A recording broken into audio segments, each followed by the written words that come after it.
Muy buenas tardes, molt bona tarda a tothom. Bienvenidos a las ponentes, el ponente y sobre todo al público, a socios, personas que nos siguen en estos actos. Muchísimas gracias por acompañarnos y hoy vamos a celebrar el tercer acto sobre los diálogos coordinados por Teresa Freixas, titulado este ciclo El Estado de Derecho, Democracia y Regeneración Institucional. Nos acompañan la vicepresidenta de Sociedad Civil Catalana, Teresa Freixas, que es la coordinadora, como bien he dicho, catedrática de Derecho Constitucional y catedrática Jean Monnet ad personam, es vicepresidenta de la Real Academia Europea de Doctores y presidenta de la Organización Internacional Citizens for Europe. También nos acompañan María Ángeles Pérez Samper, estudió Filosofía y Letras en la Universidad de Barcelona, donde se doctoró en 1977 en Historia y obtuvo la cátedra de Historia Moderna en 1997. Es catedrática emérita de Historia Moderna de la Universidad de Barcelona desde 2020 y también nos enorgullecemos de que forma parte de la Junta Directiva de Sociedad Civil Catalana durante un tiempo. También tenemos con nosotros hoy a Cándido Méndez Rodríguez, es titular en Ingeniería Técnica Química, afiliado a la UGT de España y al PSOE desde 1970. Ha sido secretario general de la UGT entre 1994 y 2016 y presidente de la Confederación Europea de Sindicatos, ETUC, entre 2003 y 2007. Actualmente sigue siendo un activista en muchos elementos que con criterio participa y es un lujo teneros aquí a los tres, a las tres y bueno, nada más, doy la palabra a Teresa para que coordine este acto. Gracias. Muchas gracias, Alex, muchas gracias, presidente de Sociedad Civil Catalana. Bueno, hoy tenemos una buena noticia y es que el Tribunal Europeo de Derechos Humanos ha avalado las sentencias españolas a partir de las cuales hay que impartir como mínimo el 25% de las enseñanzas en lengua española, con lo cual, digamos, es un gran éxito y podemos estar contentos porque, como yo digo siempre, es que no han ganado ni una ante el Tribunal Europeo de Derechos Humanos. De todas las que han interpuesto, ni una. Y esta teníamos un poco de rintintín, a ver si sí o si no, pues ha sido que no. Estoy realmente muy contenta de poder estar aquí con Cándido y con María Ángeles para hablar de estos temas que nos preocupan en estas fechas. Y hace tiempo que nos preocupan y cada vez nos preocupan más, porque es que no es que vayamos avanzando en sentido positivo, sino que parece que cuanta más preocupación tenemos unos, más pisan el acelerador otros, con lo cual, bueno, pues los tiempos no son muy buenos. Como en las otras ocasiones, vamos a plantear esto como un diálogo entre los tres, sobre todo entre los dos invitados, que como siempre son una persona que viene del resto de España y otra más enraizada aquí en Cataluña, porque así de esta manera pues compaginamos un poco también dos visiones que a lo mejor coinciden o a lo mejor no coinciden, porque esto, la verdad, nunca se sabe. Con lo que también podrían diferir siendo los dos del mismo sitio, todo hay que decirlo. Y yo voy a empezar por preguntarle a Cándido lo que he preguntado a todos los que, viniendo del resto de España, nos han acompañado en estos diálogos. De todos los problemas que tenemos, ¿cuáles son los que piensas tú en este momento que son los más acuciantes, los más problemáticos, aquellos que tendríamos que abordar con mayor intensidad y que necesitan una respuesta para salir de este marasmo en el que estamos metidos ya desde hace tanto tiempo? Bien, bueno, en primer lugar os quiero agradecer esta invitación. Estoy muy contento, muy orgulloso de estar aquí con vosotros y tener la oportunidad de desarrollar esta conversación. Mira, Teresa, para mí hay uno en el que, digamos, convergen todo. Es la desigualdad. No es un instituto de estudios sindicales quien dice que la desigualdad es un corrosivo contra la democracia, es la OCDE. Por lo tanto, digamos, es un factor, un hecho que genera consenso en el conjunto de las democracias liberales, etcétera, ¿no? Y por lo tanto ese es el principal problema. Y dentro de ese problema, evidentemente, convergen los salarios, la productividad, el conflicto territorial y pues otra serie de elementos, ¿no? que generan desigualdad. Ahora, cuando has comentado la sentencia del Tribunal de Derechos Humanos, me he acordado de una cosa, que es la siguiente. Bueno, primero es una reflexión que yo tengo, ¿no? Cuando se pretende cercenar el derecho al conocimiento del español, que hablan 600 millones de habitantes, no es que se esté contra los tribunales, que parece que reiteradamente están dando razón. Se está contra Bad Bunny, contra Spotify, se está contra Rosalía. Es decir, entre los jóvenes, eso es un arcaísmo, digamos.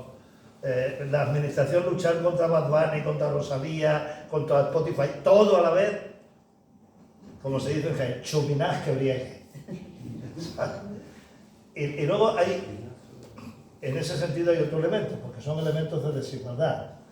Hace, no sé, el 18 creo, 17, 18 yo estuve aquí en un acto porque había una serie de encuentros Andalucía-Cataluña y me invitaron a participar en uno de los encuentros. Entonces, una chica emigrante africana dijo que era un verdadero problema que la obligaran a saber exclusivamente catalán, más o menos esto es lo que dijo, y que no le enseñaran el castellano.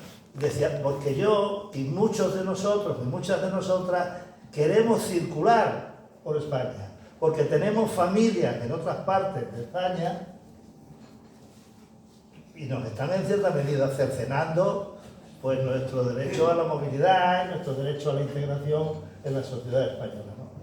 Bueno, pues ese es un elemento de desigualdad, a mi juicio, pues también que es muy evidente. Por eso decía que para mí la desigualdad es que es como el resumen de todo lo que pasa en España y claro, el elemento añadido, pues evidentemente es la falta de consenso político, ¿no? Son los grandes problemas que hay en España.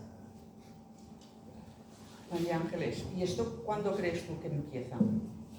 Todo este problema que tenemos ahora, estas desigualdades o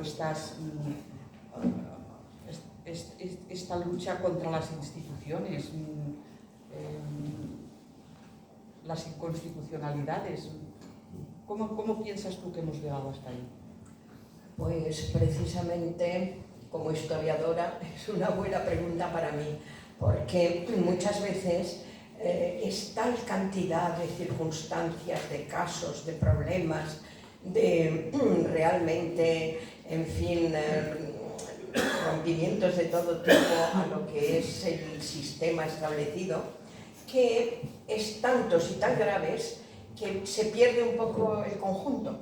Entonces la prensa muchas veces, y eso es la noticia, ¿no?, lo último que pasa, pero claro, el historiador tiene la voluntad, diríamos, de ver el conjunto, de ver cómo evoluciona a lo largo del tiempo un problema, porque los problemas tienen a veces raíces muy profundas. Y entonces, por desgracia, lo que nos preocupa hoy, desde mi punto de vista, viene de lejos. Hay muchas cuestiones, yo qué sé, el pacto del Tinell. Bueno, pues el pacto del Tinell era tratar de dejar a una parte de la política, diríamos, al margen. Y eso no es democrático, porque estas conversaciones son sobre todo sobre democracia y, en fin, Estado de Derecho. Luego, por otra parte, desde mi punto de vista, hay un momento que es clave, que es el año 2004. por la tragedia de aquella, en fin, de aquel acto terrorista terrible, pero sobre todo por la forma en que se reaccionó o la forma en que se actuó ante este hecho y la trascendencia que tuvo y cómo se enfocó, diríamos, una salida a ese problema. Para mí, ese momento, el 11 de marzo de 2004, crea realmente, en fin, como una rotura, diríamos, dentro de lo que es la historia de la España constitucional, de la Constitución del 78. Entonces, luego vienen muchas cosas. Viene el negociar con ETA, que a mí me parece infame. Viene, porque una cosa, a ver, es que efectivamente hay que buscar soluciones a problemas, pero claro, no a base de ceder ante una circunstancia como aquella donde todavía, en fin, hay tantas cosas pendientes, ¿no? Y luego empiezan a venir muchas otras cosas, porque viene, pues yo qué sé, la ley de la memoria histórica, que a mí como historiadora, pues me duele mucho. Me duele mucho porque yo creo que cada persona tiene derecho a tener su propio recuerdo y su propia vivencia de cualquier acto y cualquier, en fin, gran acontecimiento histórico o pequeño acontecimiento histórico. Pero eso no es historia. Uno tiene su subjetiva, diríamos, apreciación, que es muy válida y muy respetable, pero que no se puede de ninguna manera convertir en una especie de referencia absoluta, imponérsela a otros, sobre todo cuando además la visión es muchas veces muy sectaria, incluso a veces falsa. Entonces realmente reivindico para los historiadores, con una cierta distancia y con una profesión, el hacer, diríamos, una historia lo más objetiva posible. Ya sé que historiadores los hay también de muchas formas y colores, pero en cualquier caso, diríamos, no puede darse por bueno, diríamos, una, no sé, una percepción completamente subjetiva. Pero luego vienen muchas más cosas. Viene el tema de Cataluña, viene el año 17, y luego viene el tema de la amnistía, por ejemplo. Es que son tantas cosas que ya no sé cuál destacar por encima de otras, porque, en fin, el indulto uno puede estar a favor o en contra, en fin, hay muchas maneras, diríamos, de posicionarse, pero la amnistía, desde mi punto de vista, no es constitucional. Eso, yo no soy jurista, y juristas los hay que piensan que sí, juristas que no, pero en mi opinión, yo no lo veo así.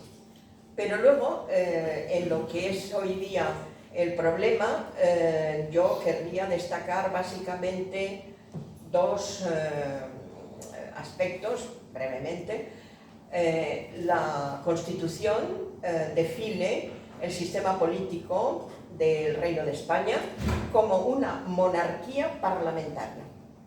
Los ataques que ha recibido la corona y los ataques que ha recibido precisamente las Cortes, el Parlamento, yo creo que son, bueno, enormes, porque en un tiempo dado parecía que la corona podía ser el eslabón débil que podía hacer saltar el sistema, porque claro, si uno entra en una cuestión como cambiar la jefatura de Estado, pues evidentemente eso hace saltar la Constitución. Y, en fin, todo lo que fue el final del reinado de Juan Carlos I, que, en fin, abdicó en el 2014, pero luego también muchas veces el trato que se ha dado al nuevo rey, a Felipe VI, empezando porque, en fin, yo como catalana constitucionalista nunca dejaré de darle, en fin, infinitas gracias por su famosa intervención el 3 de octubre, porque es uno de los momentos en que efectivamente la corona defendió el sistema democrático y defendió la Constitución, porque la corona, su legitimidad viene de la Constitución, aparte ya de la tradición y aparte, de, en fin, de toda esa trayectoria histórica. Y entonces, en fin, todos sabemos la cantidad de veces que al rey se le ha manipulado, se le ha ninguneado, en fin, y es, desde mi punto de vista, un valor muy importante para esa regeneración, un valor muy importante para la unidad de España, para una concordia posible, cuando sea posible, que no sé, pero esperemos y deseemos que sea posible. Y luego el tema parlamentario. El tema parlamentario, cuando el jefe del Ejecutivo dice que va a gobernar sin el Parlamento, sin el Legislativo, eso es romper la democracia. Y, claro, gobernar a base de decretos leyes, gobernar, no sé, buscando la manera siempre de bloquear el Parlamento, las poquísimas leyes que se han podido aprobar. Y luego, una cosa que tú el otro día, en ese artículo magnífico, que una vez más te lo agradezco y te felicito, que era sobre los presupuestos generales. El tema de los presupuestos generales es gravísimo, porque eso está clarísimamente en la Constitución y porque es precisamente el negociar o sea, de que los, en fin, entonces súbditos, hoy día ciudadanos, participemos con una serie de recursos a cambio, claro, de unas leyes y de una mejora en fin, de la situación. Y si eso se rompe el sistema parlamentario. Y es que está clarísimamente en la Constitución. Hay que presentar los presupuestos. Que luego se aprueben, no se aprueben, qué pasa luego, qué hacemos o dejamos de hacer, a lo mejor no está tan claro. Pero que hay que presentar los presupuestos, a mí me parece una cosa, en fin, como persona actual, pero como historiadora, que es precisamente negar todo lo que es el sistema parlamentario, y me pareció tu artículo magnífico, porque a veces se confunde todo y al final la gente no ve la importancia que tiene eso. Y a mí lo que me preocupa mucho no es que eso se haga, y no una vez, 2, 3 o las que sean, sino que nadie reaccione o nadie pueda reaccionar. O sea, pues no se presenta. ¿Y qué? Y entonces ni los responsables reaccionan, pero tampoco parece que se pueda hacer algo. O sea, supongo que desde el punto de vista jurídico debe ser muy difícil. Alguien lo habría hecho, digo yo. Pero bueno, no sé. El caso es que a mí me alarma mucho que, en fin, ir en contra de la Constitución de una manera tan clara, y además que es que es gravísimo, porque está, o sea, la Constitución es precisamente una manera de construir una democracia que consiste en un equilibrio entre poderes. Bueno, volvemos otra vez a los 3 poderes, y entonces, ¿qué pasa? El Ejecutivo tiene su papel, el Legislativo tiene su papel, el jurídico, vamos, sí, pues tiene su papel, que por cierto también menudos ataques que han recibido por todas las vías legales e ilegales. O sea, que realmente manifiesto mi admiración por todos los magistrados y jueces que contra toda presión y acoso y, en fin, maltrato, han mantenido, en fin, su posición y han cumplido con su deber, porque eso es esencial también, deberes y derechos, porque aquí se habla mucho de derechos y de deberes menos. Bueno, pues me alargo mucho. Los que hemos sido profesores siempre nos alargamos mucho. En otros debates hay una cosa que nos preocupaba, y que es el hecho de que, en fin, parece que, troncando un poco con lo que ha dicho María Ángeles, ¿no?, que no hay una reacción frente a lo que está sucediendo.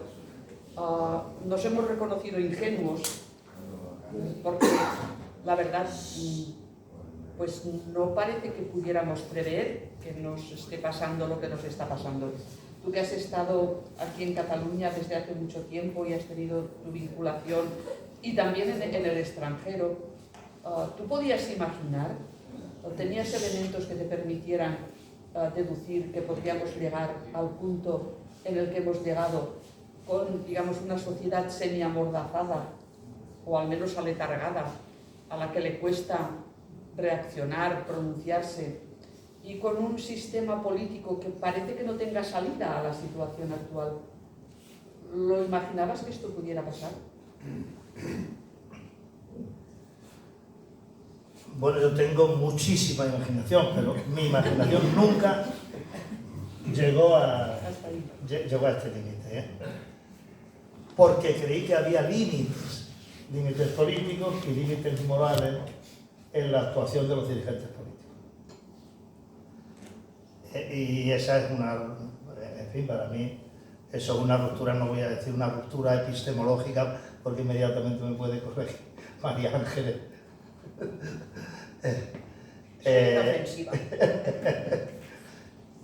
Pero efectivamente yo creo que estamos viviendo una situación inédita.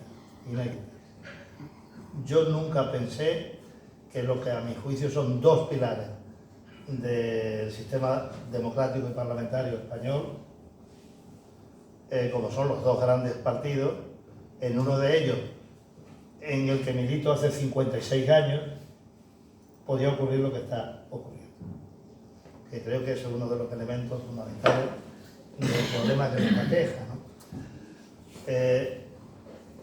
Teresa, nosotros tenemos amigos comunes que dicen y evocan un dirigente fundamental de nuestra organización, como era Ramón Rubial. Ramón Rubial decía primero España, después el partido, ¿no?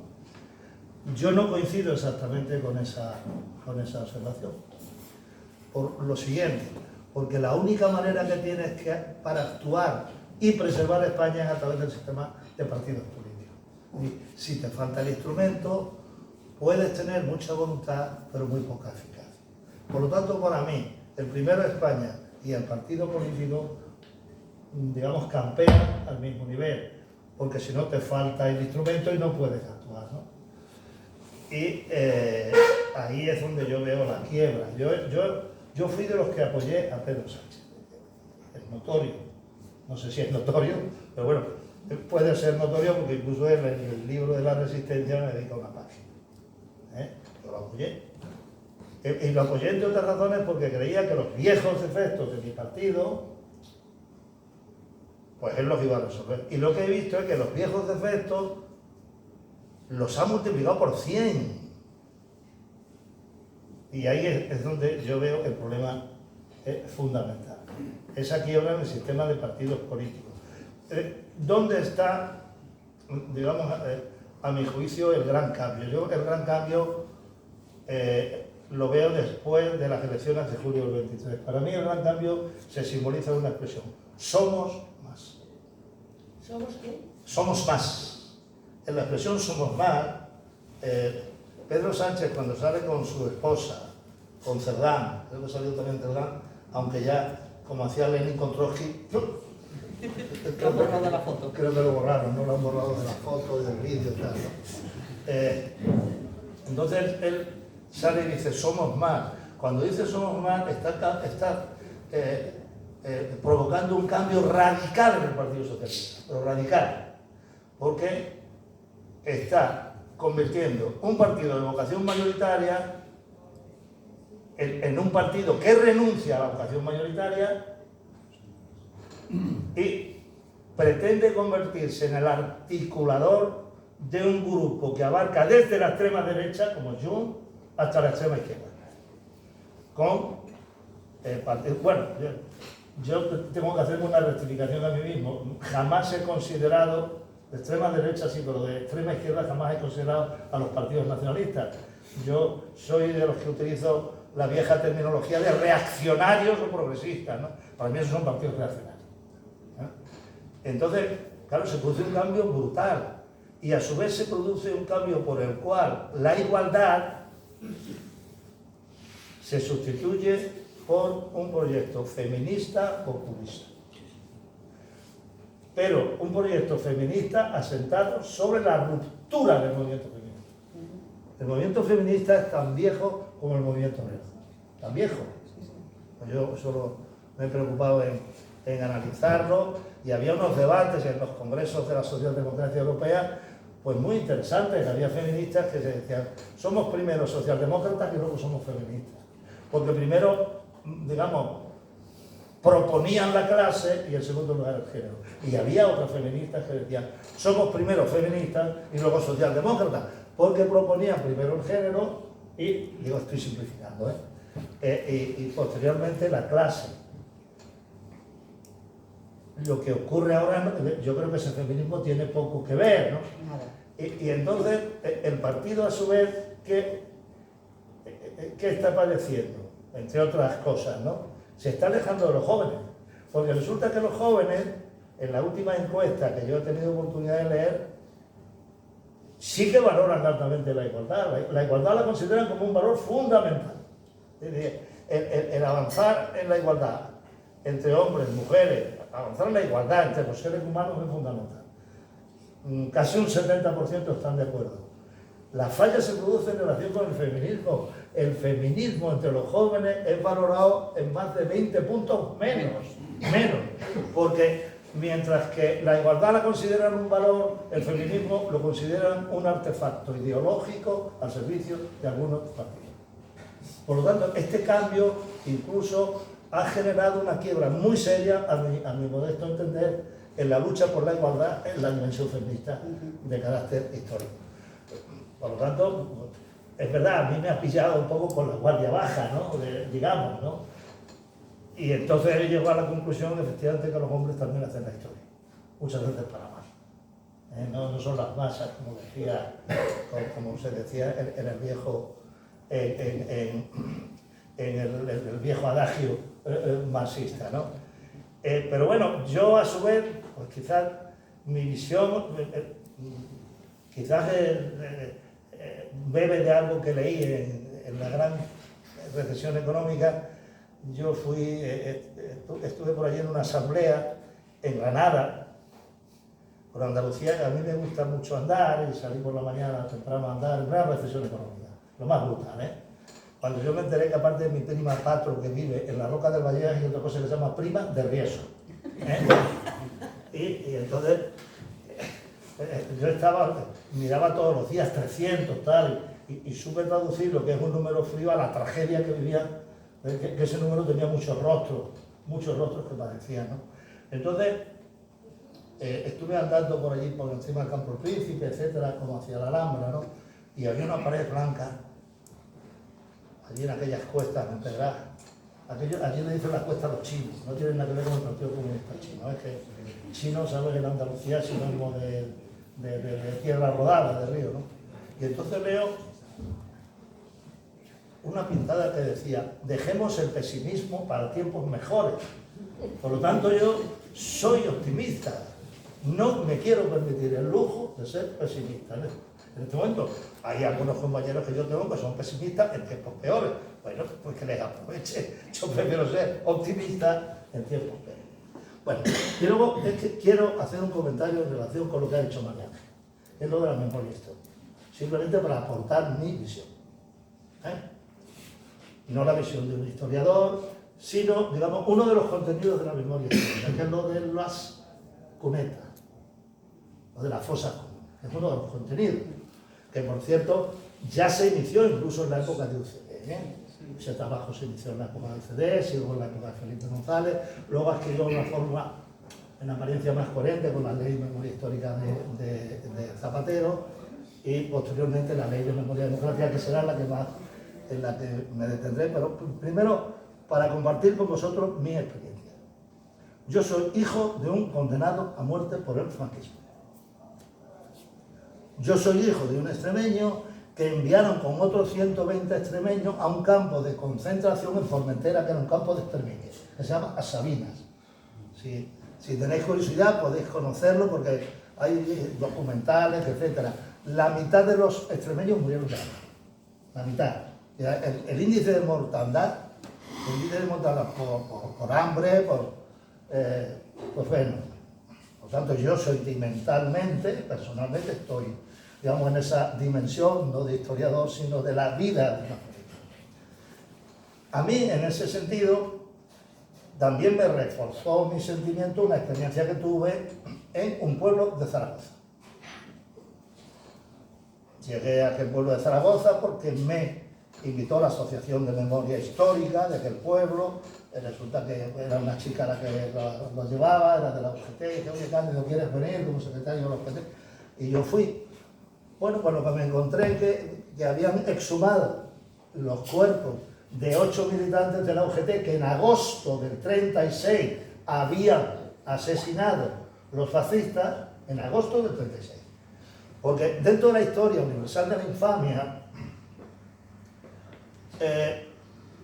por ejemplo, los argentinos copiaron el secuestro de los niños de Franco. Y Franco copió de la Primera Guerra Mundial y de los alemanes exterminar, cuando los alemanes pasaron por Bélgica, mataban hasta los curas. Franco también aprendió aquello, de exterminar la retaguardia. Entonces yo estuve allí, en aquel acto en el que lo que se iba a hacer era los humildes restos que quedaban de aquellas personas que estaban en unas cajas de cartón, pues se iban a inhumar en el cementerio del pueblo. Se sacaron de la cuneta, allí en unos nichos que estaban en posición vertical, Entonces vino un señor perdona que me extienda porque me parece que tiene interés, un poco para aproximarse a esta situación, ¿no? Había venido un señor, un octogenario de Francia, de la obesidad, ¿no? Aquel señor hizo su intervención, sentimental, tal. Y hubo una familia que le encargaron, porque lo que hacían era, tenían una pequeña intervención y cogían la cajita, y cada cajita la metían en uno de los hechos. Una chica de 20 años, tendría. Cuando va a coger la caja, antes de cogerla, levanta un pico de la tapa y dice, ni olvido ni perdono. Una chica de 20 años.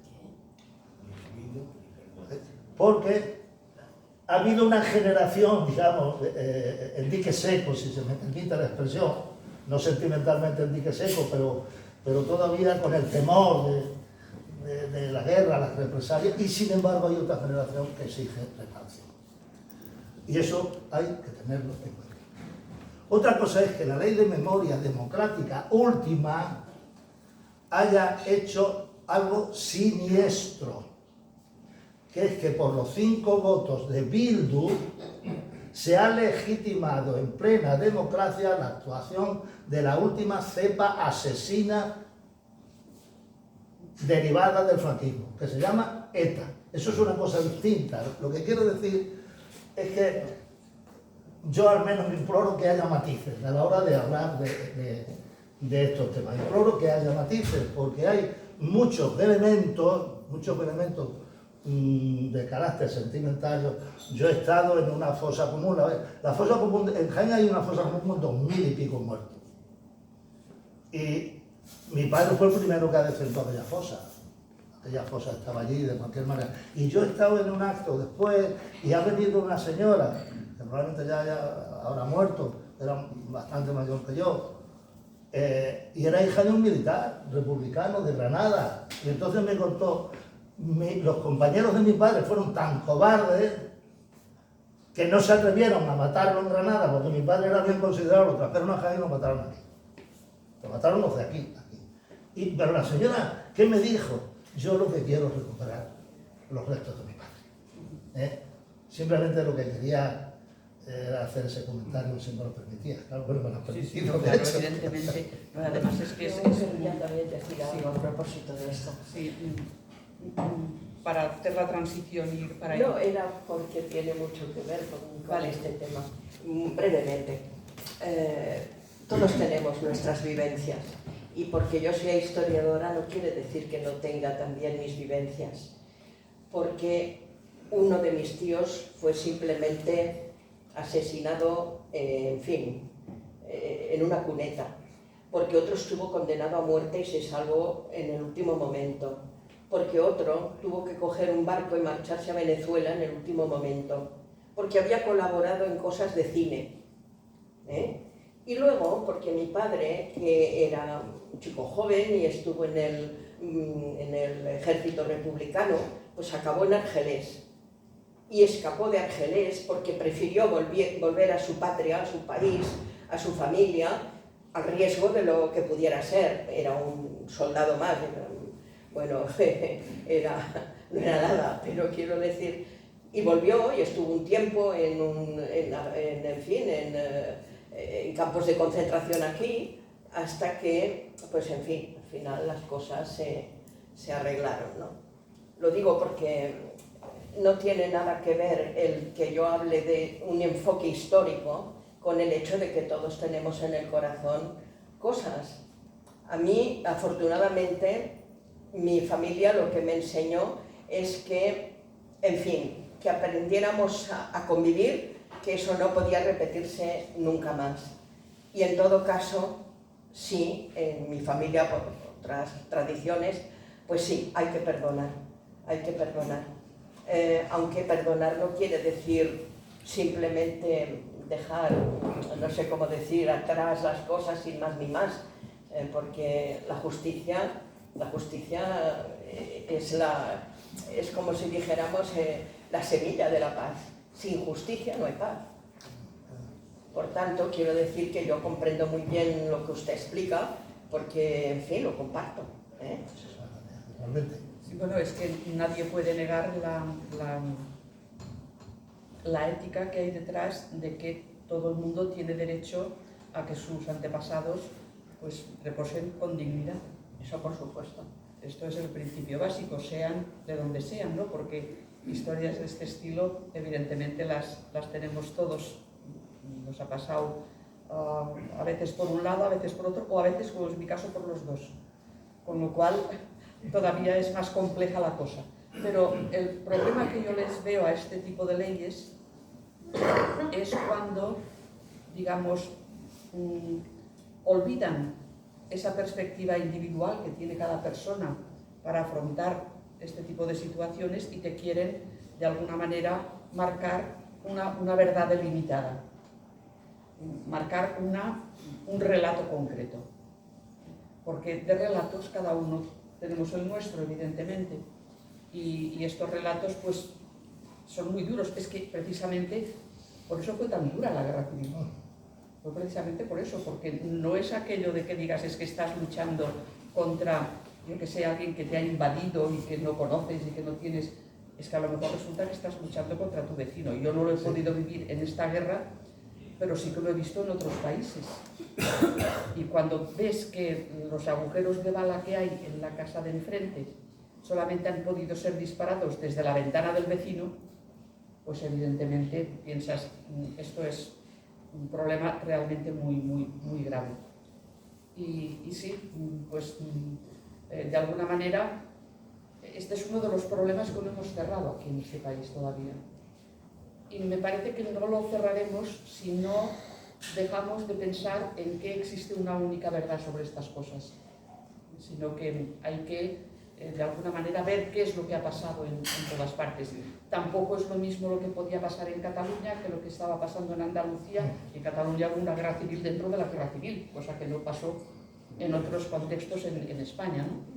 Y eso pues lo complicó todavía muchísimo más, ¿no? Pero yo agradezco que hayáis sacado este tema porque no lo habíamos tratado nunca, ¿eh? Si me permite, quería comentar una cosa. Mira, yo estoy muy de acuerdo con, ahora no recuerdo el nombre del historiador, con esa frase que dice: los exilados españoles llegaron a la conclusión que era un error sobrevalorar a la República por el mero hecho de que sus enemigos eran mucho peores. Creo que esa frase yo pues, la aplico en el día. El problema que tenemos ahora en jóvenes dirigentes políticos de izquierda, que yo conozco, y a algunos le he oído decir, digo, respecto a la guerra y tal, yo he oído a uno decir que es muchísimo mejor que yo, tiene 40 años o menos, pasa que ya es diputado, decir, ya no volveremos a perder otra guerra civil.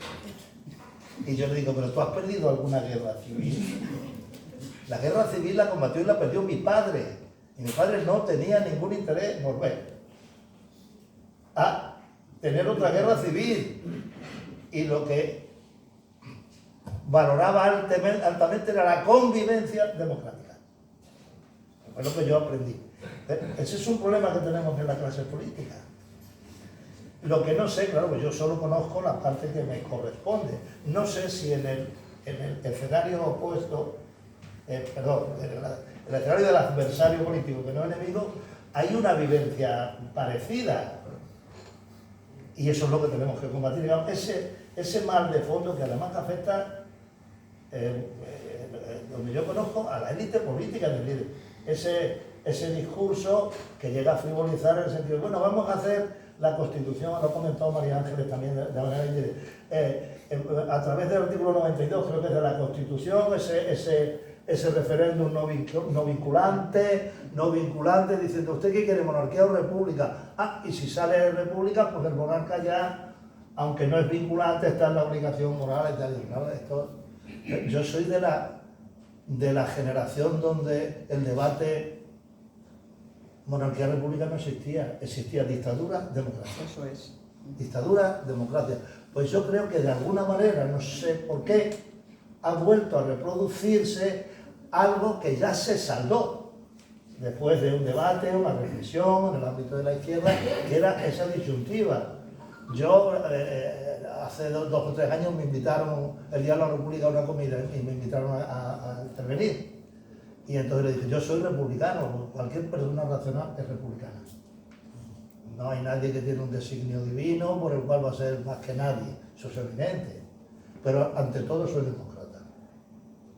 Ante todo soy demócrata. Y para mí lo fundamental es la calidad democrática del sistema. Porque una monarquía constitucional, bueno, probablemente monarquías constitucionales no hay ninguna que sea una dictadura. República hay unas pocas.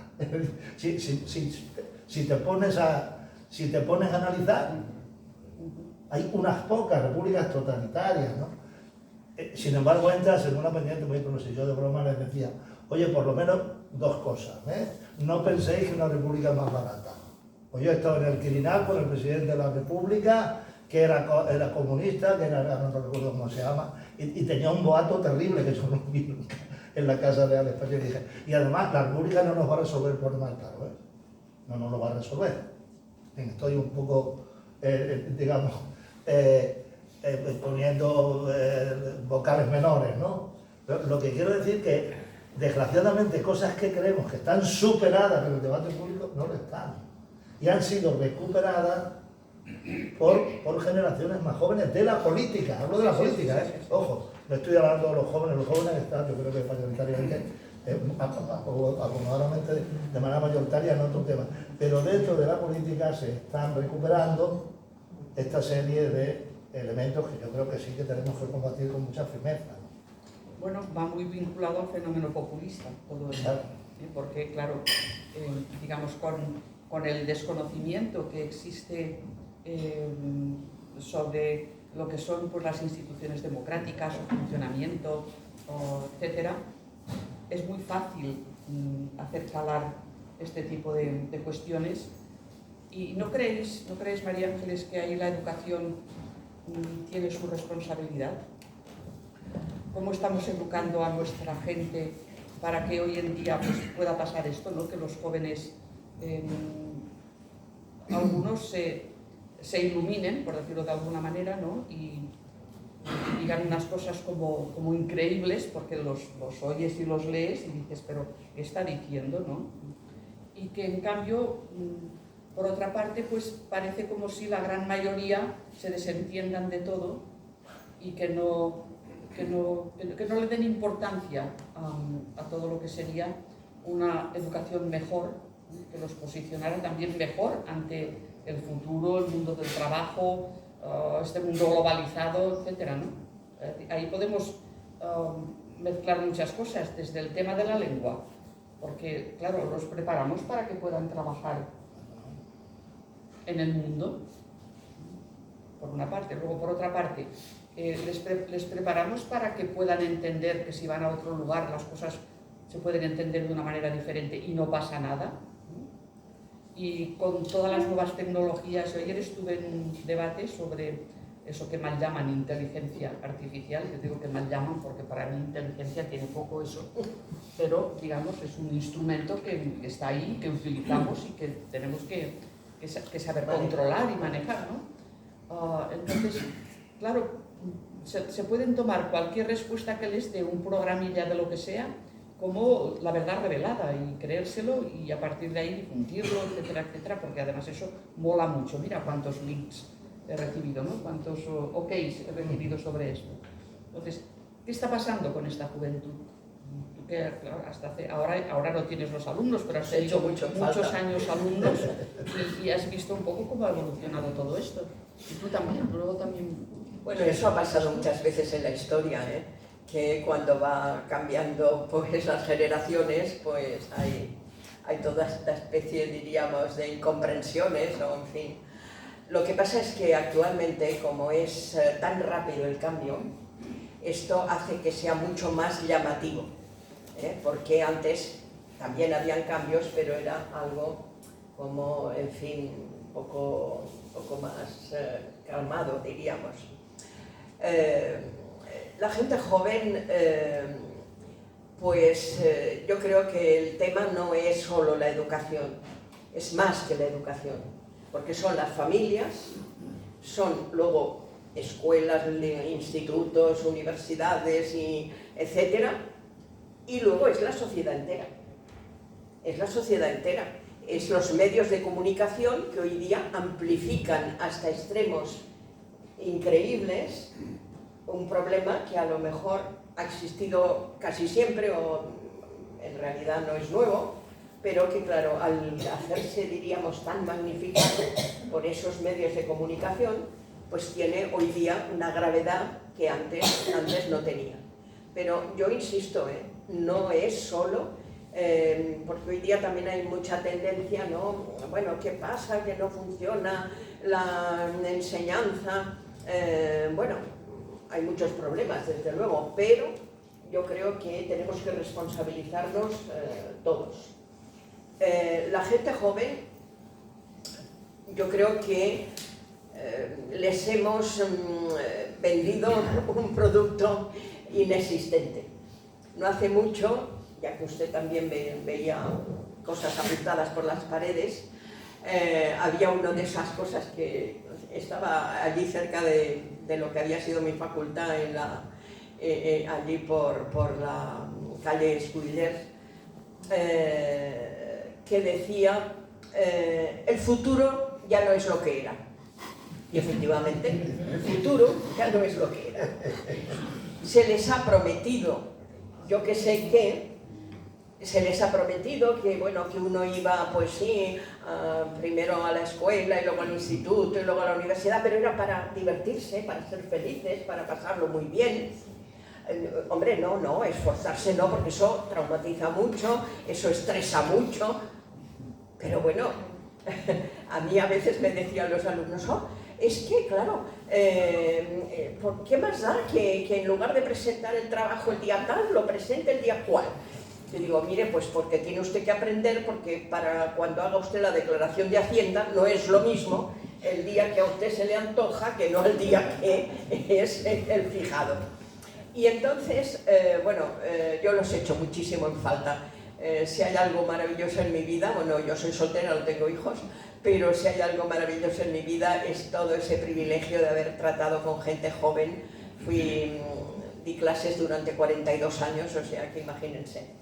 Porque efectivamente les debemos todo y realmente lo que ellos dan mucho. Aparentemente no se preocupan, pero en el fondo se preocupan.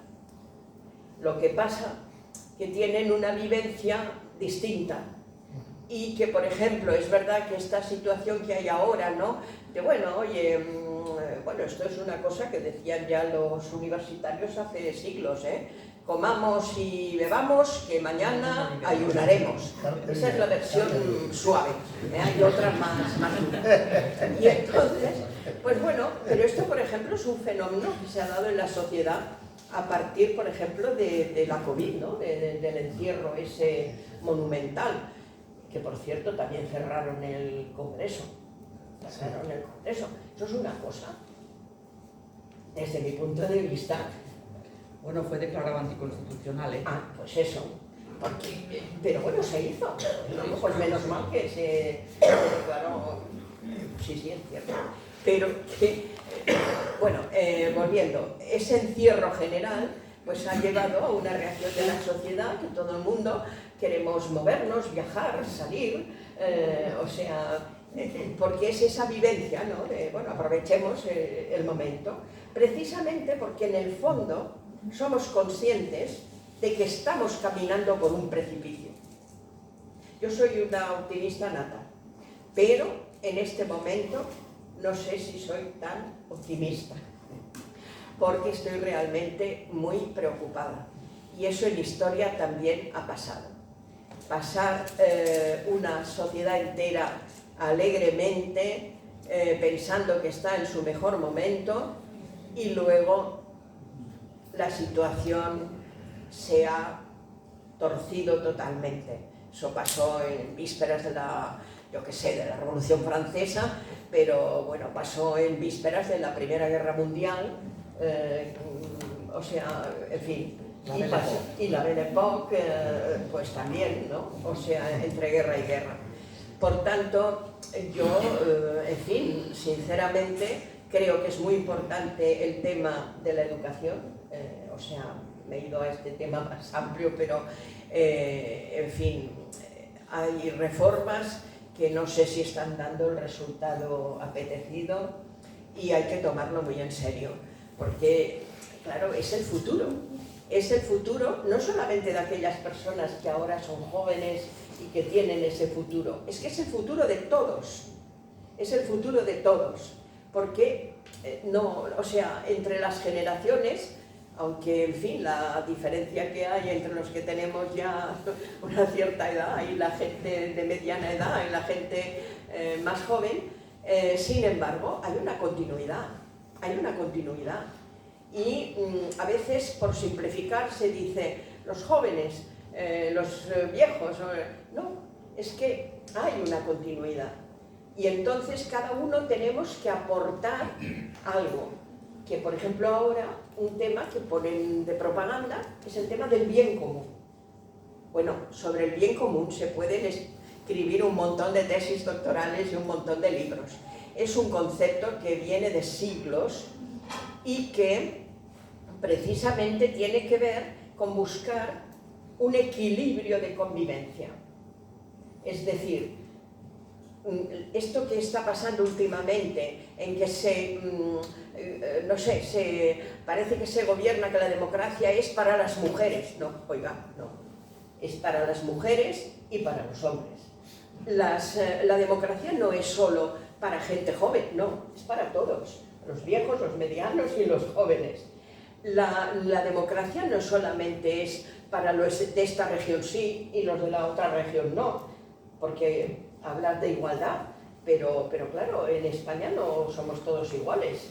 Y ya no estoy hablando de gente que ha venido más recientemente de fuera, etcétera, sino que en muchos aspectos de leyes, pero también del día a día, pues hay un trato que es claramente diferencial. Pero la democracia, desde mi punto de vista, es precisamente la organización de la convivencia. Eso lo decía Hannah Arendt, o sea que por tanto tiene más prestigio, más autoridad, que si lo digo yo. Entonces, sí, por tanto, todo lo que sea favorecer la convivencia es demócrata y va bien para la democracia y hace crecer la democracia y hace que la democracia sea más auténtica. Ahora, todo lo que dificulta la convivencia, todo lo que establece barreras, no sé, diríamos malos entendidos, que todo lo que representa pues dividir, no digamos ya que hoy día además por desgracia se da, enfrentar, odiar, crear muros para separar, todo esto es contrario a la democracia, aparte de que es algo que produce una serie de hechos muy negativos y muy inquietantes y que nos, no sé cómo decir, que perjudica nuestra vida colectiva, pero yo creo que nos perjudica a todos y cada uno, porque duele, eso duele. Lo que decías de que está disparado el de tu vecino, pero es que sin llegar incluso a disparar, solamente, en fin, tantos insultos, tantas mentiras, tantos, no sé cómo decir, descalificativos de unas personas. Bueno, digo mentiras. Oiga, una de las cosas fundamentales para que la democracia funcione es la verdad. Es la verdad. No podemos vivir de mentiras una detrás de otra, porque una cosa es interpretaciones, uno será más optimista, otro menos, uno será más positivo, otro más negativo, pero es que hay cosas que son objetivamente mentira, y entonces eso crea, no sé cómo decir, es como si, no sé cómo explicar, en lugar de construir sobre rocas, estuviéramos construyendo sobre arenas movedizas, porque al final no te sabes confiar en nada. No. ¿Cómo se puede Nos construir? están fallando, lo ha dicho él, los instrumentos. Pues sí. Entonces, pero voy a cambiar un poco Sí, de ya. tercio, porque tú vienes del mundo sindical. ¿Cómo ha cambiado el mundo sindical en estos últimos tiempos? ¿Cómo lo ves? Porque es que, claro, yo no los veo igual a los sindicatos ahora que hace 15 o 20 años o en la época de la transición. Yo, cuando era secretario general, como he ido siempre por la calle, sigo yendo por la calle, había gente que me ponía a parir. A mí me han acusado de ser culpable de la catástrofe económica de España. Ha habido un señor que me ha dicho que iba a estar en la cárcel porque era un cómplice de ETA. Hoy, en el retiro, ha pasado un señor y no sé qué me ha dicho porque ha pasado muy rápido, corría mucho, yo me iba a ir detrás de él, en ningún caso, porque ya ha perdido el tren, ¿no? ¿Qué quiero decir? Que en relación con los sindicatos, yo tengo la experiencia de que ahora, salvo este señor, ahora hay gente que me abraza por la calle, que antes me hubiera insultado. Es decir, la visión de los sindicatos pues nunca ha sido buena, nunca ha sido buena. En España la única visión positiva ha sido la del ejército, las fuerzas y cuerpos de seguridad del Estado, ni siquiera la monarquía, ni siquiera la monarquía. Por lo tanto,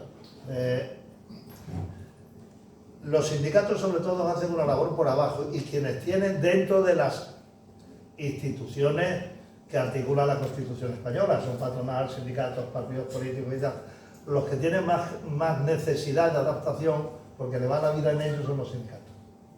Y entonces lo que ocurre es que la realidad sindical es muy distinta. La realidad sindical de la SEA es muy distinta de la realidad sindical de una empresa de 100 trabajadores. En la SEA tienes un sindicato que tiene experiencia mundial, por razones de pertenecer a una multinacional, y en un pequeño taller, en una empresa de 100 trabajadores, las experiencias son distintas. Pero la realidad es que lo que ha ocurrido en el mundo político en el 2015 fue una fragmentación del arco parlamentario, que pasó de estar en torno a 300 diputados, 296, 313, cuando han habido han sido 313.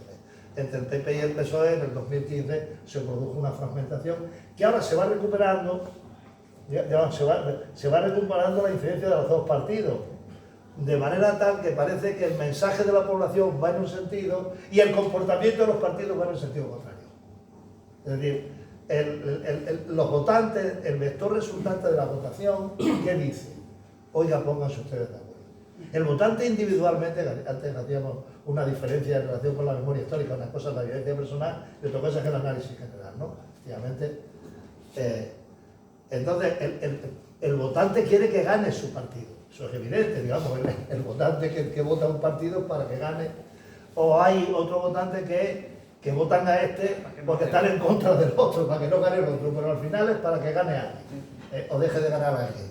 Pero el vector resultante es lo que tienen que interpretar los partidos políticos, y yo creo que no lo interpretan correctamente. En los sindicatos nunca ha habido esta fragmentación. Entre las dos grandes organizaciones sindicales siguen teniendo en torno al 70% de la representación sindical. Yo ya llevo 10 años fuera, porque están obligados por las circunstancias. Y luego, yendo a algo que has comentado en relación con la educación, yo sí creo que hace falta un cambio en la educación.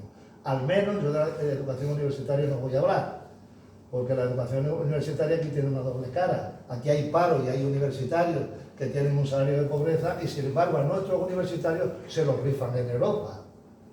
Por lo tanto, el problema no es tanto de la enseñanza universitaria, sino de la realidad productiva de nuestro país. Pero en la enseñanza primaria, que es la enseñanza básica, el futuro se juega en la enseñanza primaria. Hoy nos estamos jugando el futuro en la enseñanza primaria. En la enseñanza primaria tenemos un sistema educativo que obedece a una población autóctona y analógica. Y la población actual es mixta, porque hay un 25% de la población que ha nacido fuera de España y ya la diversión digital tiene mucha fuerza. Nos guste o no nos guste. Incluso hay elementos, digamos, de lo que es la estabilidad emocional de una persona, etc. Ahora las enfermedades patológicas tienen menos entidad que las enfermedades neurológicas en los niños y también en los trabajadores. Ahora hay una discusión con el absentismo, a mi juicio sacada de quicio, y hace poco un empresario, hasta el propio presidente de la patronal,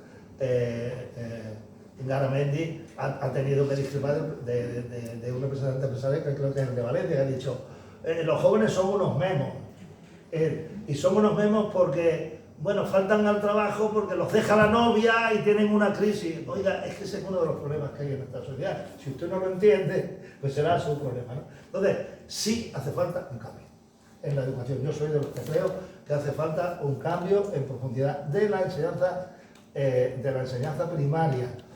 Y además tenemos una bomba de relojería. ¿Alguien ha utilizado la expresión bomba de relojería? Yo voy a hablar de una que puede hacerse realidad a la vuelta de pocos años, que es que hay un grado de abandono escolar de los jóvenes de familias procedentes de otras zonas del mundo brutal, del 30%. El fracaso escolar o el abandono escolar en España está, creo que en torno al 9%. Seguimos estando en la cola de Europa. Pero sin embargo, cuando tú analizas autóctonos y analizas niños y niñas españoles, porque son españoles, pero su familia es de un origen externo, pues te encuentras unas cifras brutales. Lo mismo que hay un dato interesantísimo, que aquellos niños que tienen una madre con estudios superiores tienen un nivel ínfimo de abandono escolar, de fracaso, ínfimo. Hay una serie hay muchos datos que nos indican el camino a seguir.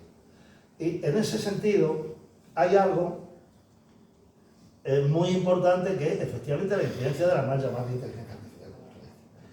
Pero en este momento hay una preocupación general más que justificada, confesiones religiosas, el Papa, ¿no?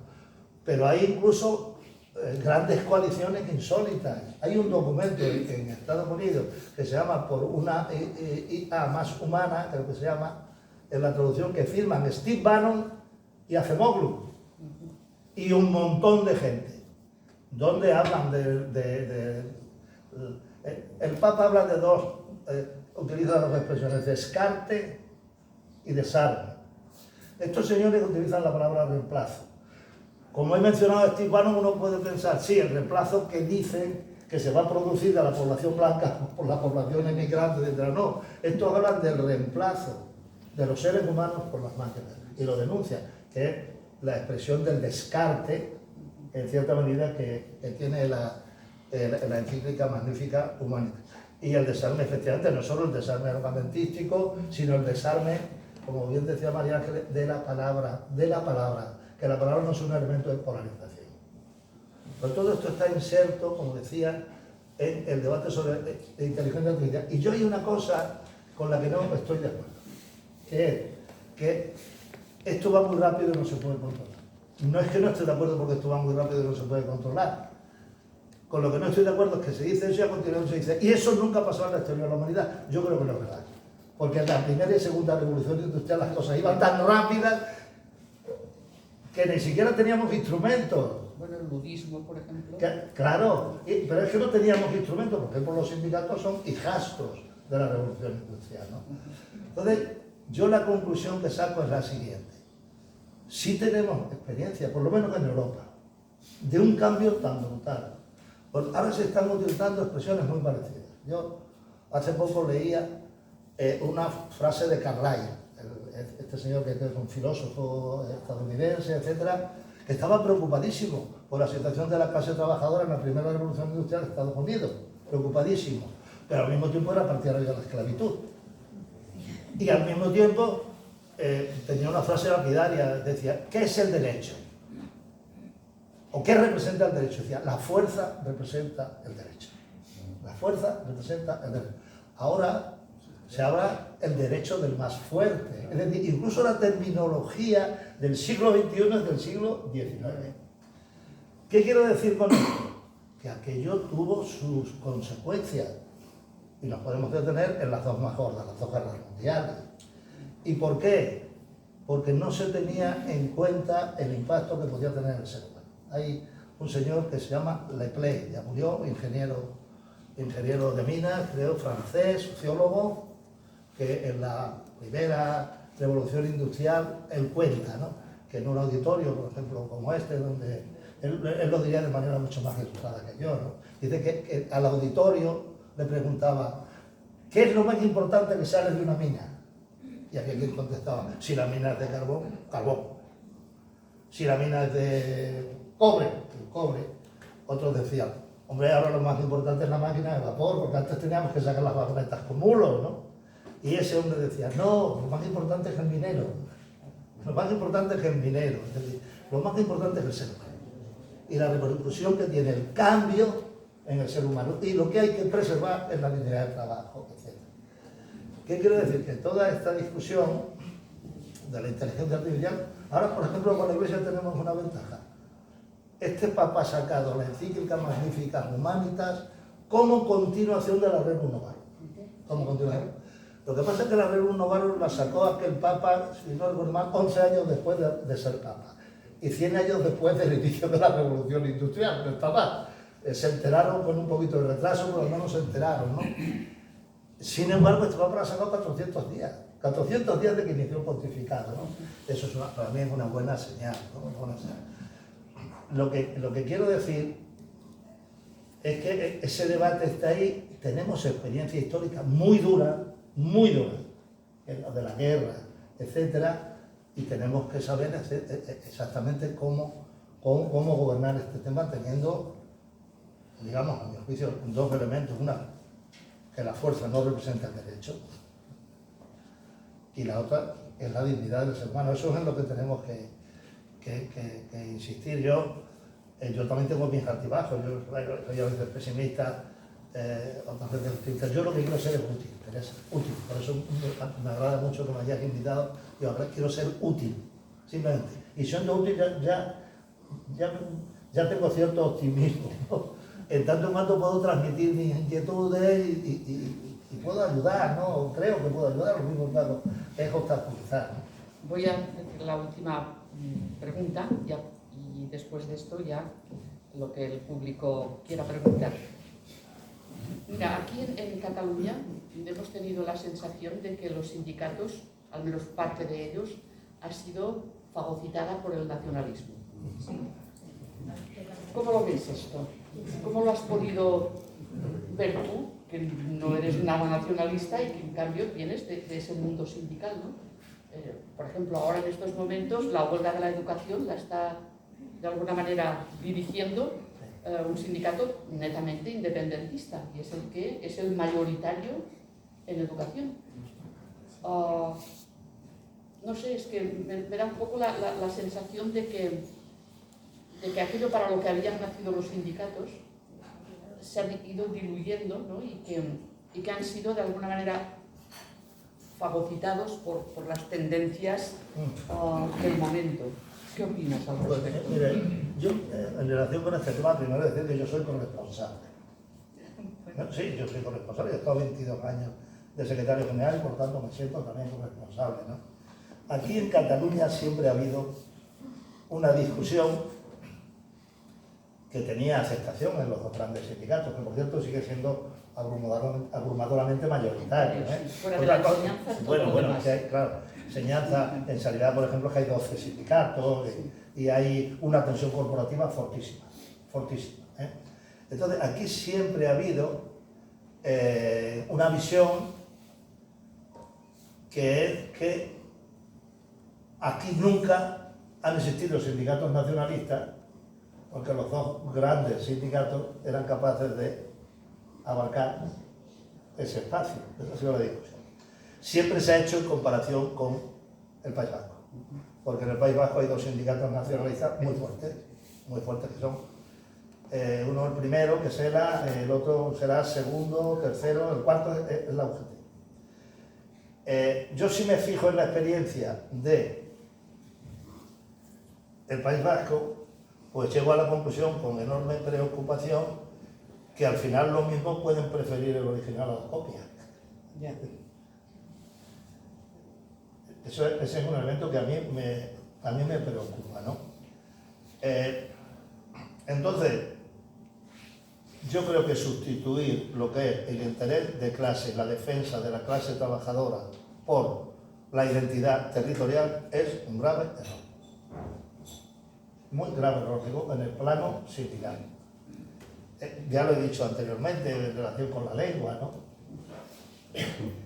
Y yo creo que ese es un elemento que terminaremos pagando. Pero yo creo, es mi visión de Cataluña. Yo estoy visitando Barcelona, andando por Barcelona. Barcelona es una ciudad maravillosa, formidable. Sin embargo, yo creo que se ha perdido dinamismo económico. Porque, digamos, cuando la realidad te empuja a abrirte, si empiezas a cerrarte como una almeja, pues eso inmediatamente pagas un precio, ¿no? Y yo creo que eso perjudica el trabajo sindical, y yo creo que eso se debe, a mi juicio, reflexionar, ¿no? Y luego, claro, hay otros elementos con los que yo no puedo estar de acuerdo, ¿no? Por ejemplo, pedir un salario mínimo para una comunidad autónoma. Yo no puedo estar de acuerdo, entre otras razones porque a nivel sindical lo que estamos exigiendo es un salario mínimo a nivel europeo. A nivel europeo, porque parece lo más lógico, lo que está más lleno de razón, ¿no? Y luego hay otro elemento con el que, claro, yo pues tengo una discrepancia pues, enorme, ¿no? En lo que es lo de la financiación singular, ¿no? La financiación singular como concepto, a mi juicio, es mortal. Ya el debate lo que ha hecho ha sido incorporar 3 métodos de financiación. El foral, el de régimen común y el singular. El singular está basado en una idea mortífera, tal y como lo expresó el gobierno, que era eso de, bueno, quien quiera que se acoja. Bueno, si en vez de Ayuso estuviera, o Ayuso puede cambiar incluso de opinión, si en vez de Ayuso hubiera estado otro gobernante en Madrid, si hubieran acogido Madrid, Cataluña, y no sé, bueno, solo con Madrid y Cataluña ya han hundido al resto, y entonces lo que se hubiera configurado, es una España confederal compuesta por 2 comunidades autónomas con régimen feudal, con 2 comunidades autónomas, las más poderosas económicamente, con régimen singular, y luego el resto del mundo, el rejus, donde estaría Andalucía, Extremadura. Me parece mortal. No digo desde el punto de vista sindical, esto es un ambiente democrático de primera magnitud, ¿no? Yo creo que en una situación en la que estamos intentando reforzar la dimensión europea es ir hacia atrás, digamos que pasar del siglo XXI al siglo XIX, pero directamente sin anestesia, ¿no? Y yo, claro, en ese aspecto estoy radicalmente en desacuerdo. No ha avanzado, pero ahí está. Ese planteamiento ahí está, que es profundamente insolidario. esto es una versión corregida y aumentada de las famosas balanzas fiscales. Yo estuve, entonces estaba en activo y teníamos unas discusiones brutales porque las balanzas fiscales cada cual las hacía como que daba la gana, ¿no? Aquello no tenía, a mi juicio, ni pie ni bueno, sí tenía un interés muy determinado, pero un interés para una minoría. Yo es que creo que la mayoría del pueblo catalán no saldría ganando con ese planteamiento, creo yo. Por eso vosotros probablemente lo podéis decir con más conocimiento que yo. Yo no sé si saldrían ganando, pero es que desde luego el precio que se pagaría por un hipotético salir ganando, desde luego no estoy dispuesta a pagarlo. María Ángeles, sobre estas cuestiones históricamente, que tú lo ves con esa distancia más histórica, lo que le planteaba, los sindicatos que habíamos tenido, bueno, en Cataluña tiene una historia sindical compleja además, porque si nos vamos... Bueno, nosotros en la guerra éramos un sindicato minoritario. Manuel Chávez Nogales tiene un libro sobre Cataluña y hace una serie de entrevistas a los líderes sindicales. A nosotros casi no nos considera. Claro. Pero sin embargo la gente se fundó aquí, Eso es. en agosto de 1888. Y bueno, es que claro, aquí teníamos la CNT como mayoritario. Sí, muy mayoritario. Muy potente. Pero nunca ha habido sindicatos nacionalistas. Lo que pasa es que, perdona, o sea, yo no sé si fue Cambó, uno que se exilió a Francia, quiso dar un golpe de Estado con apoyo de la CNT. En Cataluña, no recuerdo. No sé si era Cambó. No recuerdo. No, no, supongo que no sería Cambó, pero digo que la CNT no era nacionalista, pero lo parecía mucho a veces. Bueno, y además teniendo dentro la FAI, claro. Es que eso, de triste recuerdo. ¿Cómo puedes ver tú, desde tu punto de vista de nuestra historia y sobre todo aquí en Cataluña, esta evolución por la que han pasado los movimientos sociales y concretamente los sindicatos? Bueno, yo no me atrevo a hablar de sindicalismo con Cándido aquí, por tanto seguro que él sabe muchísimo más, no es mi especialidad. Pero yo lo que creo es que hay que comprender que la sociedad, la economía han cambiado mucho. Por tanto, el papel de los sindicatos necesariamente tiene que cambiar. Y entonces ya depende de esa situación, diríamos, de igualdad que comentaba a la hora, por ejemplo, del tema de cómo se organiza, diríamos, el sistema económico en cada una de las comunidades autónomas y si efectivamente España es, a pesar de la pluralidad, también una unidad, pues que eso no acabe como desmigajándose, no sé, y desmembrándose, de manera que no solamente el sistema económico, sino el papel que juegan los sindicatos, porque a mí no me parece que los sindicatos jueguen el mismo papel en Cataluña, o al menos lo que están jugando ahora, que lo que hay en Andalucía o en, yo que sé, tampoco es que yo lo conozca a fondo ni muchísimo menos, ¿no? Pero yo creo que lo que es importante en una democracia es mantener esa igualdad que sí, de todos iguales ante la ley, ¿vale? Pero también todos iguales, lo que comentabas tú, ¿no? Ahora hace un momento, de, bueno, ¿qué pasa?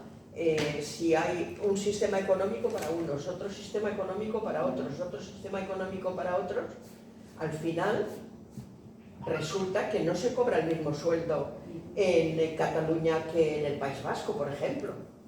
Ya no estoy comparando Madrid, que siempre parece que es como el punto de referencia. No, comparémonos entre las diversas comunidades. Porque a mí una de las cosas que me parece muy importante para, restaurar, o no sé cómo llamarlo, ¿no? Esta democracia nuestra, es el tema de que es un sistema muy complejo, con un gobierno general, unas autonomías, unos poderes locales municipales, pero tienen que dar una respuesta que sea realmente eficiente porque en grandes crisis, desde la COVID a los incendios o a las inundaciones, uno de los grandes problemas es que esto no está bien jerarquizado, no está bien aclarado. Y entonces empiezan las manipulaciones, unos por ineptitud y otros por mala voluntad. Otra vez volvemos a esto, en lugar de unir, a enfrentar, a dividir, no sé, a poner mal ambiente entre unos y otros. Pues desde mi punto de vista, yo soy muy partidaria de las comunidades autónomas, no es que esté en contra ni mucho menos, pero quiero decir que tiene que estar muy claro, tú eres jurista y lo puedes, no sé, diríamos aclarar mucho mejor que yo, pero qué es lo que tiene que hacer cada uno en qué momento. Y esto de que ahora espero que venga no sé quién, pero luego el otro no viene, pero el otro...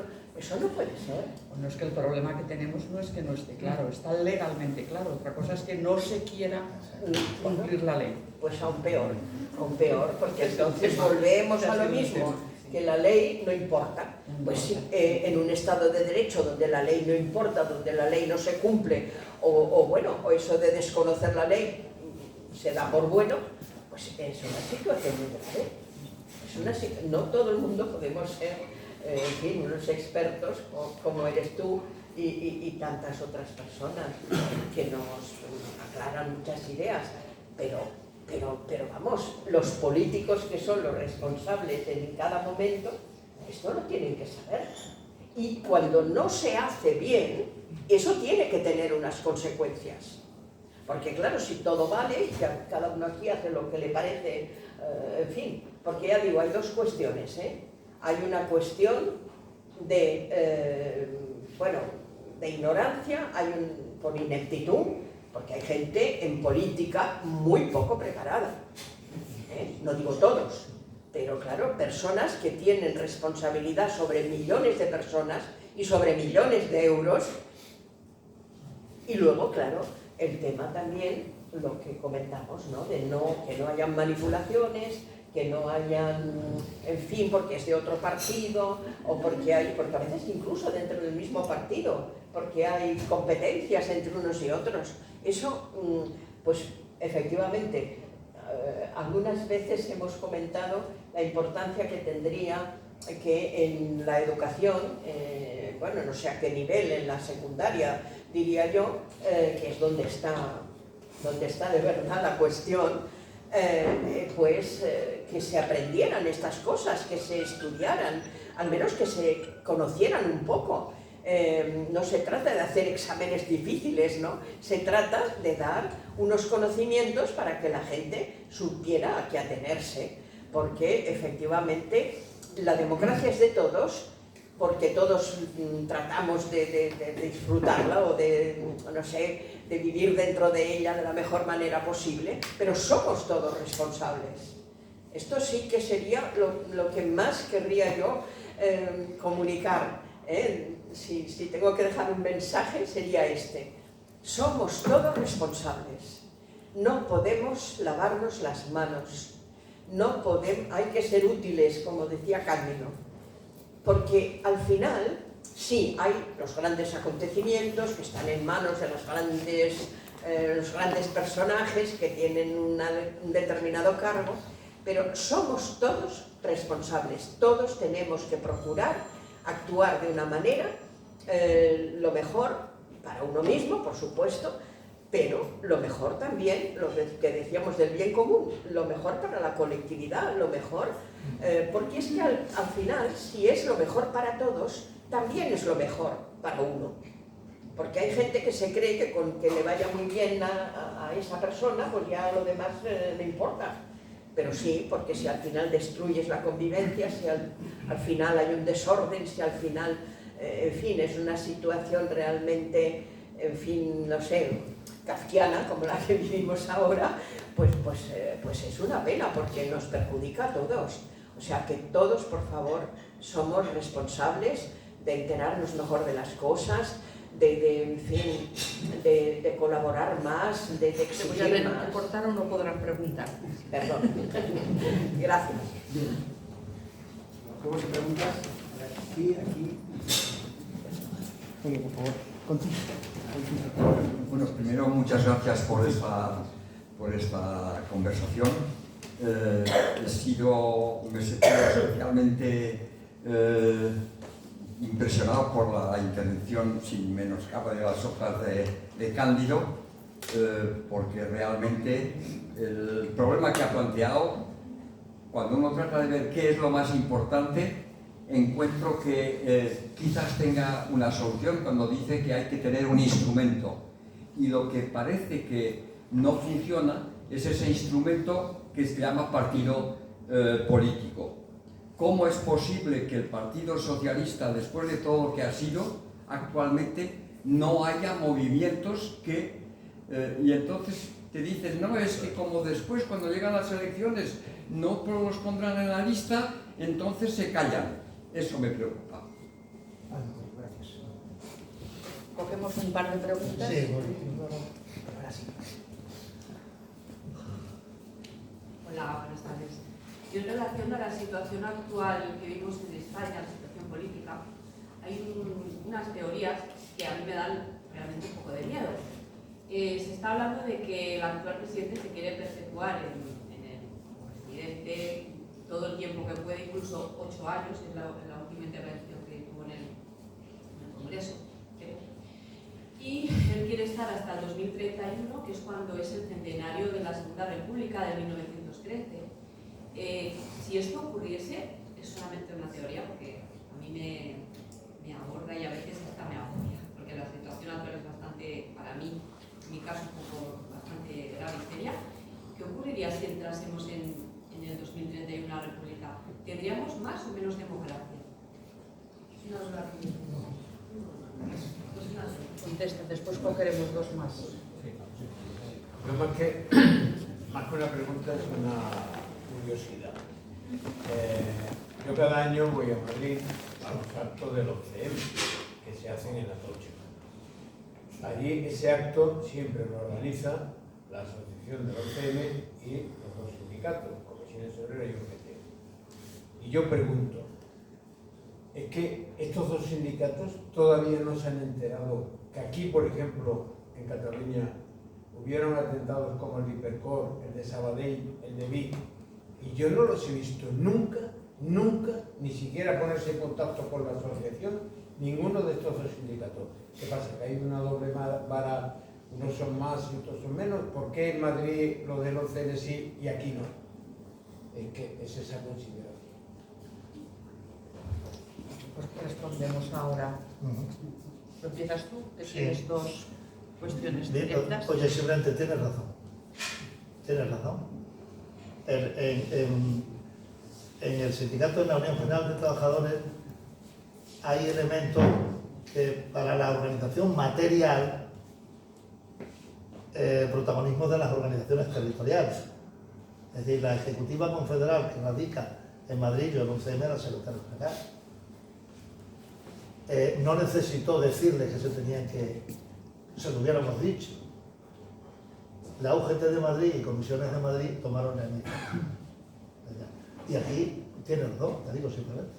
Tú has hecho una consideración y te digo, tienes razón.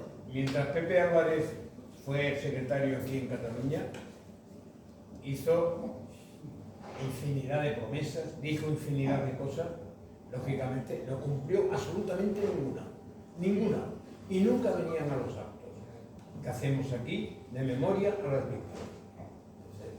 Puede ser que las víctimas en Madrid son de una clase y las aquí somos. Digo, tienes razón en tu apreciación, pero no son de rango inferior las de Cataluña que las de la No, lo digo por eso, ¿no? Lo digo por eso, que ya me gustaría verlo. Sí. Mañana se cumplen 39 años del atentado de Hipercor. Hacemos un acto en el monumento. Sí, te he oído ahí antes. Pues, Comentarlo. aún, bueno, es que nunca, ningún año, ni Comisión Obrera ni UGT se han puesto en contacto con nosotros. Sí. Ahí, oye, te pueden dar razones de muy diverso tipo, el número de muertos, tal, pero no, ninguna vale.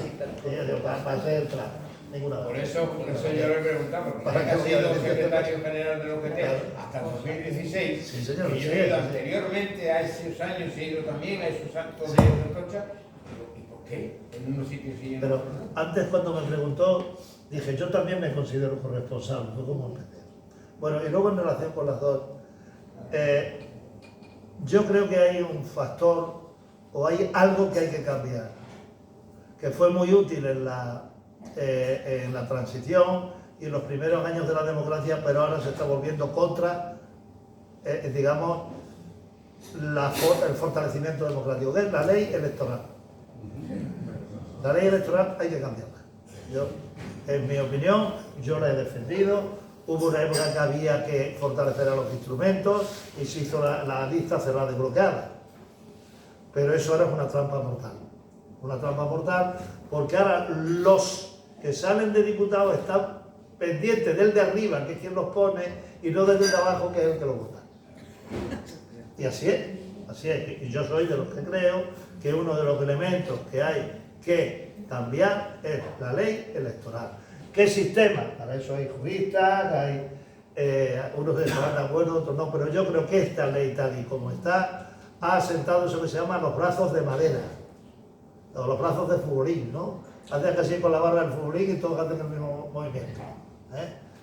Y en fin, esa es la conclusión a la que he llegado. Y luego, en el caso del Partido Socialista, es que ha habido unos cambios estatutarios donde prácticamente se imposibilita la presentación de otras candidaturas. De hecho, hay gente moviéndose. Lo que pasa es que no hay canal interno, porque para poder organizar una corriente de opinión tienes que contar con la aprobación de la Ejecutiva y hay una serie de requisitos que son materialmente imposibles de alcanzar. Y por eso están surgiendo voces, son voces de gente joven, de gente menos joven, tal, unos que estamos empujando el carro, pero tienen que tirar del carro los jóvenes. Nosotros pues podemos hacer lo que podemos hacer, pero no podemos representar ahora el partido con una cierta visión de futuro, lo digo como lo siento. Yo quiero ser útil, como decía, pero ser útil no significa en ser protagonista o responsable en primera fila, porque creo que eso corresponde. Ese es el problema, ¿no? Y luego, respecto a lo que tú comentabas, ¿no? Bueno, yo creo que el Estado democrático es bastante fuerte en España, bastante fuerte. Y hay cosas que están ocurriendo que a mí personalmente me pueden doler, personalmente, porque soy amigo de algunos de los que están en este momento, no voy a mencionar a nadie, probablemente cualquiera puede adivinar a quién me refiero. Yo puedo estar triste como persona, pero estoy tranquilo porque digo, el Estado funciona en España, la democracia funciona. No hay distingos, no los hay. Puede haber distingos a la hora de por dónde se entra a un tribunal, pero no a la hora de ser enjuiciado. Y a mí eso me tranquiliza, lo digo con honestidad. Yo creo que a mí el problema urgente, el que más me preocupa es el debate sobre la plurinacionalidad. Que quien puede hablar con mucho más conocimiento de causa es Teresa, más que cualquier otro elemento. Es ese debate de la nación de naciones. Ese es el que me preocupa porque creo que no corresponde con la realidad de nuestro país y tiene digamos, un componente brutal de desigualdad, brutal, territorial y personal. Y entra como la seda, parece, ¿no? Ese es el que me preocupa. Y luego hay una serie de elementos que yo creo que se están utilizando de una manera que pretende alentar lo que tú comentas, porque cuando se habla de eso se incorporan dos elementos, la ley de nietos y la regularización del instante. Se plantea en esos términos, ¿no? Se dice, bueno, de aquí al 31 y ahora va a haber un cambio brutal del censo electoral. Yo en eso no coincido. No que no vaya a haber cambios, sino lo que creen que pueden ser consecuencias de esos cambios. Por ejemplo, en relación con la ley de nietos hay una confusión terrorífica. Yo he sido uno de los que ha estado, digamos, he sucumbido a la confusión hasta que he leído los papeles, porque a veces es mucho más ilustrativo leer el documento que te exige, es decir, el que tiene que rellenar el señor que pide la nacionalización, que todo lo que se dice, se deja de decir, etcétera, ¿no? Y en ese sentido, se dice que se van a se pueden nacionalizar incluso descendientes de personas que fueron en el siglo XIX. Lo habréis oído, yo incluso lo he dicho también, pero lo he dicho para a continuación decir, ¿y qué? Es decir, yo sería partidario, ojo, yo sería partidario. Me parece que es un acto de justicia. En el siglo XIX, en Argentina, eso lo he podido seguir de cerca, había una legislación muy favorable a la inmigración española. Aunque solo fuera por digamos, el deber de reciprocidad, se podía plantear algo parecido. Por lo tanto, yo no veo... luego, la gente del Partido Popular dice, no, quieren alterar el censo así. Y el otro día leí de una periodista, que sé que es una periodista de ideología de derecha, ¿no? Eso no le quita profesionalidad, que decía, el Partido Socialista por la puerta de atrás está haciendo lo que pedía el Partido Popular desde el año 2018.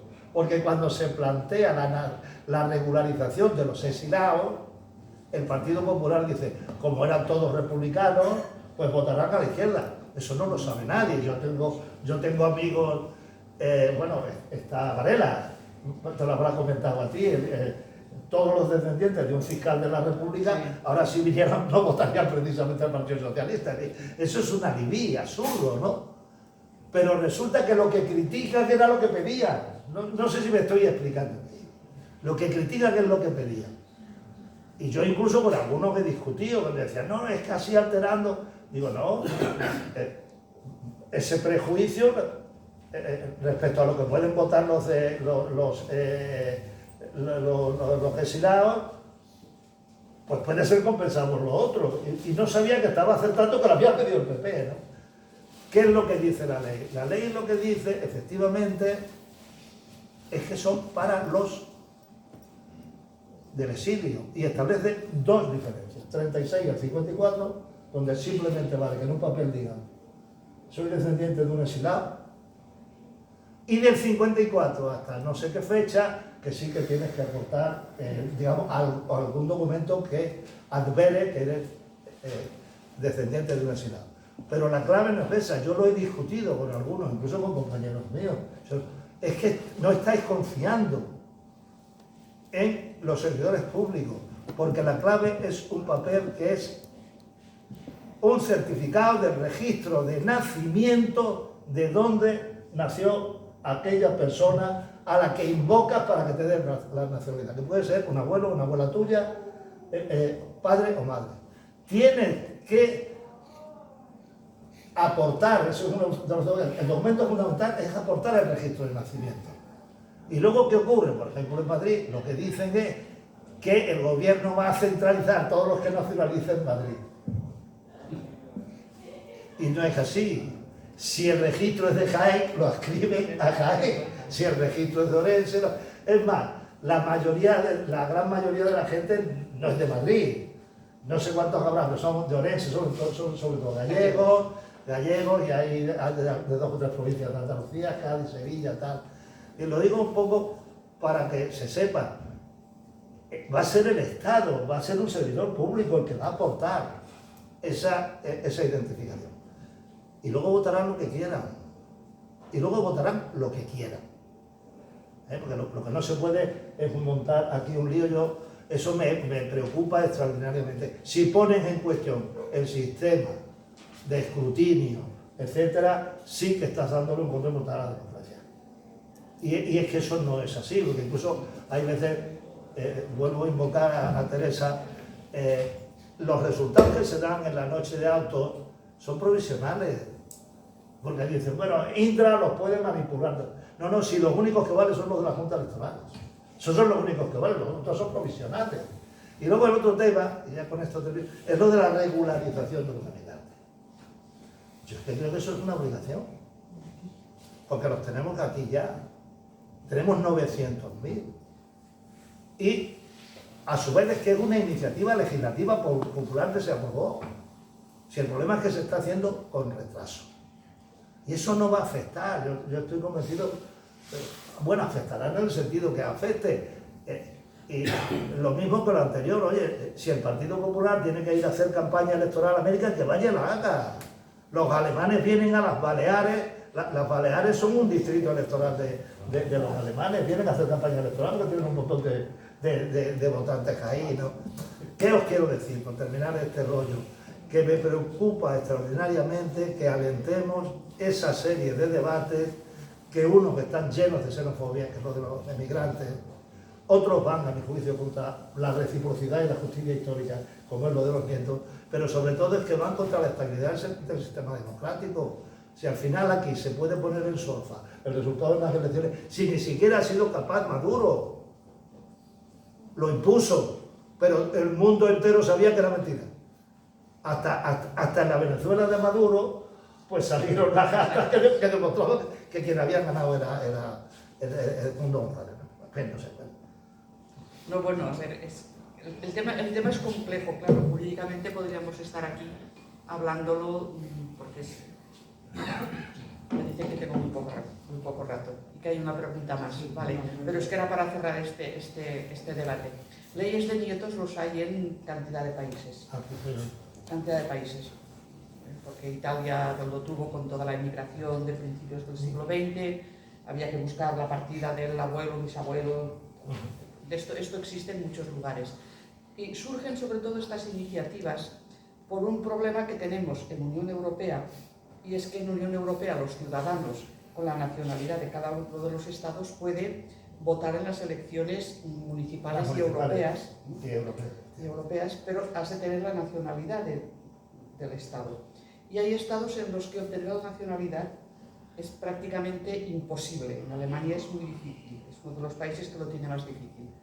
Y entonces una de las maneras que se hizo para aproximar a ciudadanos de origen europeo familiar y que pudieran incorporarse a esta Unión Europea fue el fomentar, y se fomentó desde la propia Unión, este tipo de leyes de nietos, pero desde luego muy controlado, muy controlado. El tema de la emigración, bueno, a ver, las cosas hay que hacerlas, pero hay que hacerlas bien. Sí, correcto.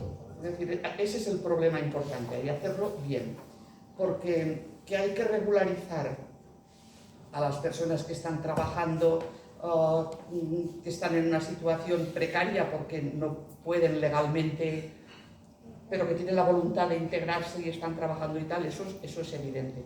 Pero hay que hacerlo bien. Pero es que empezaron también a salir una cantidad de bulos de que si nada, con cualquier documento ya se regularizan. No, el tema famoso del certificado de penales. Eso legalmente es exigible, tener el certificado de penales, el de aquí y el del país de origen. ¿Por qué? Pues porque eso es una petición, digamos, universal, por decirlo de alguna manera. Y por lo tanto hay que hacerlo bien. Y hay que hacerlo respetando también el marco europeo que acaba de entrar en vigor hace prácticamente nada, de migración y asilo, porque han cambiado algunos de los componentes. Y ahí parece que los que preparan las leyes se olvidan siempre de mirar si tenemos referente europeo en las cosas. Y luego, claro, viene el problema que viene, porque tenemos problemas mil en ese sentido. En relación con el voto, nadie puede saber lo que va a votar una cantidad de personas sometidas a las mismas influencias que podemos estar sometidos nosotros y a otras distintas porque están en otros lugares. Hay muchas maneras también de organizarlo. A mí me sorprendió que por primera vez, por ejemplo, en el Perú se creó el Distrito del Exterior, en donde había representantes de los peruanos que están repartidos por el resto del mundo. Bueno, es una posibilidad técnica. De hecho, Fujimori parece que puede ganar porque aquí ha ganado 60-40. Sí, posiblemente. Sí, no solo aquí, sino en el conjunto del voto exterior. Del voto exterior, el conjunto del voto exterior. Por lo tanto, no sabemos nunca cuál puede ser esa previsión, ¿no? Y si es verdad, pues eso, no sé, lo decías tú, ¿no? Que se vayan a hacer campaña como hacen los alemanes en Mallorca, pues evidentemente hay que estar informados, que ese es otro de los temas que hay. Y no sé si queda alguna pregunta más. Por lo menos una sí. Una pregunta y ya tendríamos que ir acabando.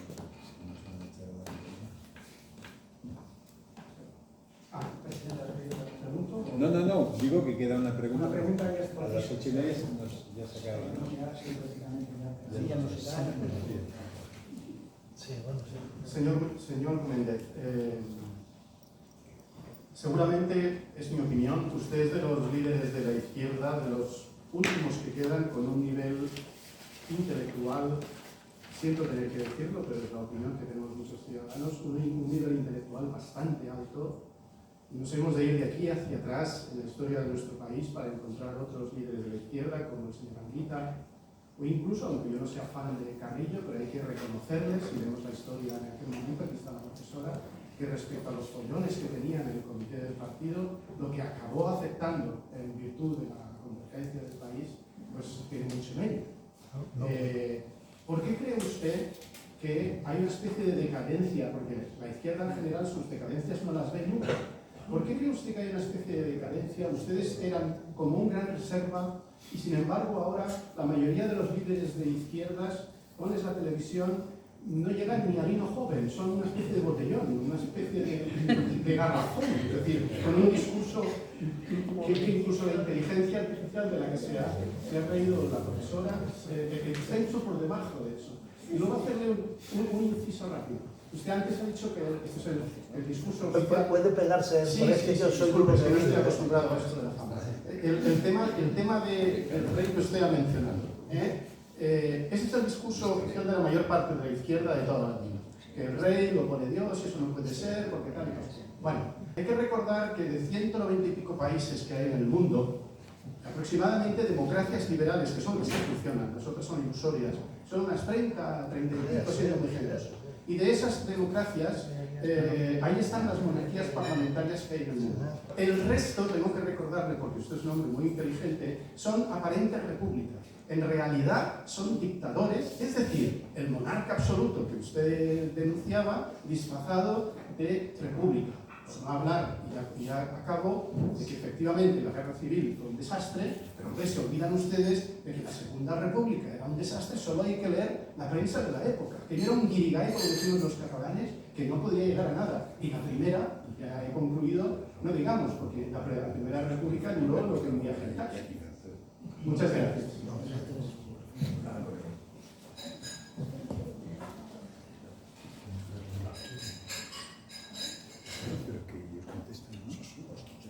¿Qué hacemos? ¿Contestan y luego cierra Alex? Sí. ¿Queréis contestar cualquiera de los dos? Es una pregunta clara. Sí, por favor. Bueno, él lo que piensa es que la izquierda no está a la altura de las circunstancias a nivel intelectual y que en el tema de monarquía o república el debate es falso porque dentro de los índices la mayor parte de democracias plenas son monarquías. Bueno, en relación con lo segundo estoy bastante de acuerdo. De hecho, lo he dicho antes. Lo que pasa es que a veces quizás digo las cosas de una manera que se entienden al revés.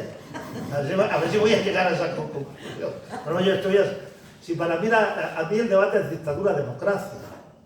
Luego, digamos, los instrumentos, las monarquías constitucionales, pues son formidables.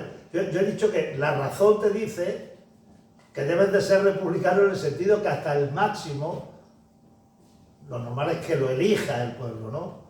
Antes, en las monarquías absolutistas, era Dios. Ya en las monarquías constitucionales del siglo XIX, con la Pepa, ya tenían que contar con el pueblo, ¿no? Y ahora es el pueblo.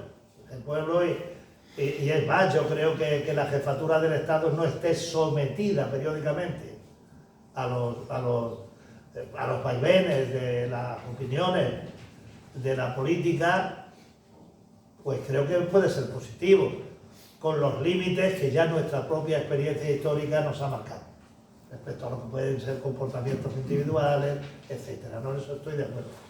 Y luego yo creo que el problema es general, ¿sabes? Yo creo que el problema es general,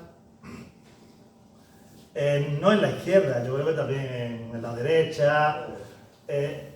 La política ahora es una especie de profesión que exige simplemente, me van a permitir que utilice una expresión muy grosera, ¿no? A veces parece que exige simplemente saber qué culo tienes que lamer. No exige ninguna otra cualificación, ¿no? También pasa en las empresas a la hora de promocionarse, etc. Pero es un problema, yo creo que general. Yo he sido diputado en la primera legislatura y en la segunda, y tengo que decir efectivamente que aprendí mucho, oyendo, claro. Fue la época de la construcción constitucional. Se discutieron todas las leyes fundamentales y se discutieron los estatutos. Entonces aquello fue algo para mí muy ilustrativo, ¿no? Lo que sí hay, a mi juicio, es algo que no es verdad. Ese espíritu de diálogo, de concordia, fue en la construcción del desarrollo constitucional. Luego el enfrentamiento, al menos en mi experiencia, era muy alto. Lo que pasa es que había mucha estabilidad, porque entre los dos grandes partidos sumaban, lo que decía anteriormente, 2 tercios sobrados de la Cámara, ¿no? Lo que hablamos siempre. Claro, el primer gran acuerdo, cuando se habla, hubo muchos acuerdos, no es verdad. El primer gran acuerdo, que el acuerdo sobre las pensiones, en el año 1995. Ese es el primer gran acuerdo. Porque un partido que va a entrar, que es el Partido Popular, que creía que en el 96 iba a sacar un resultado más amplio del que sacó, luego sacó mayoría absoluta en el 2000, ¿no? Pues aquel partido estaba interesado en pacificar un tema muy vidrioso, muy duro, muy difícil, como es la estabilidad financiera de las pensiones, el mantenimiento del poder adquisitivo, y el Partido Socialista también, que estaba en un momento crepuscular, pues fue favorable, ¿no? Y entonces se fragua aquel gran acuerdo sobre pensiones, que tiene muchísimo valor. Es poco valorado, pero tiene muchísimo valor, porque no hay algo de esta naturaleza en Europa que yo conozca. Y de estos temas creo que sí, al menos conozco algo. Entonces, eso lo primero. Y luego, pues efectivamente, pues ha habido una caída general, porque ya el debate político no le interesa a nadie. Pero no es un problema de la política, es un problema de la sociedad. Os interesa mucho un tipo de debate político. Yo veo algunas veces por la mañana, por la noche, algunos de estos programas que hay en la televisión, los tertulianos, etcétera. Yo no encuentro, yo también formo parte de eso.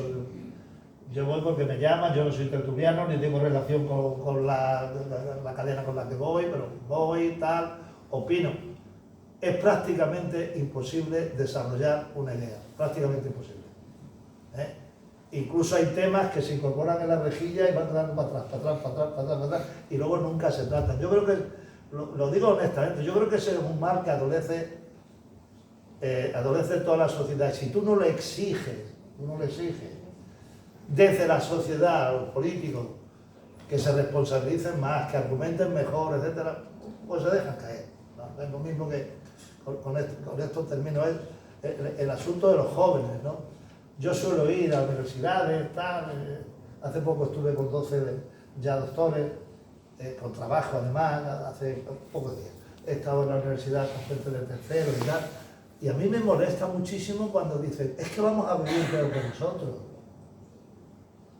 Es que hay una serie de elementos de calidad democrática, de calidad en la convivencia, de calidad en la palabra, de confianza en los proyectos. Yo le suelo decir, eso lo dirás tú.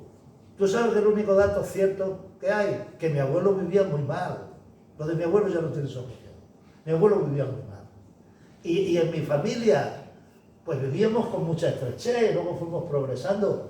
Pero que tú vas a vivir peor, eso dependerá de ti. Lo suelo comentar así, ese sentido de la utilidad, de que cada cual aportemos, etc. Digamos, hay una sociedad que exige poco a sus representantes, a mi juicio. Exige poco en la argumentación, puede exigir mucho, es decir, oye, no sé, 30 horas en vez de 40, etcétera. Pero digo, en la elaboración de las propuestas, en la seriedad de las propuestas, en la mirada de luces largas, todo lo queremos ya, ahora y al 100%, ¿no? Y ese es uno de los elementos que se refleja en todos los sitios, y al final los políticos, los sindicalistas, ¿qué son? El reflejo de la sociedad en la que viven. Son el reflejo, bueno, malo, regular.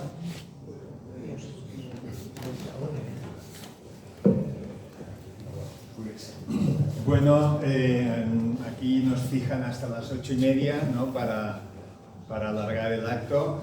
Muchísimas gracias a María Ángeles, a Teresa y a Cándido, y a todos los socios que reiteradamente nos acompañáis. También los que no seáis socios estáis invitados, por supuesto, estáis invitados a incorporaros. Estamos ahora en plena fase de expansión social. Incluso si no lo queréis dejar para mañana, tenéis aquí una hoja y se la podéis entregar a Arturo, porque estamos en esa fase también.